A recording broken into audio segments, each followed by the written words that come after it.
اهلا بيك يا عزيزي الاهلاوي. جالك النهارده بخبر حلو، خبر جميل، خبر لكل الاهلاويه.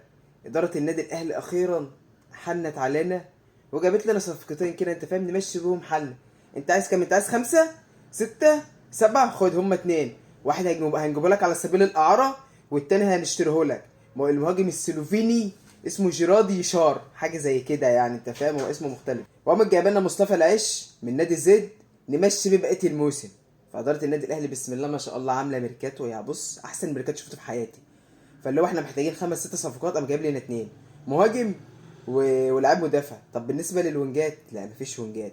طب بالنسبه عايزين واحد مثلا ارتكاز نص ملعب، لا مفيش. هو ده اللي عندي. عاجبك مش عاجبك ما تلعبش. عاجبك ما تلعبش في الدوري، ولا تاخد ولا دوري ولا افريقيا. هو كده احنا اداره النادي الاهلي. ما مش عاجبك الجمهور ملوش راي ولا ليه لازمه. بالنسبه للاداره وبالنسبه كمان للاعيبه، اللعبه كمان هي نفس النظام. اللعبه مش عايز حد ينتقدها، مش عايز حد يقول عليها انت وحش، مش عايز حد يقول انت مستوى مالك. لا، انا بلعب في الاهلي يا صاحبي، تمام؟ تيجي تشجعني، انا وحش تشجعني برضو، انا حلو تشجعني برضو. هو ده الوضع الحالي اللي في النادي الاهلي. فربنا يستر علينا ونشوف الصفقتين. لسه الاداره لسه ما اعلنتش عنهم، تقريبا هي زعلانه او مقبوصه مننا عشان احنا بنطالبهم بصفقات. فقال لك والله مش هعلن الوقت، مش انا جبت صفقتين خلاص، لما يجي لي مزاجي هبقى اعلن، انا مش هعلن الوقت خالص.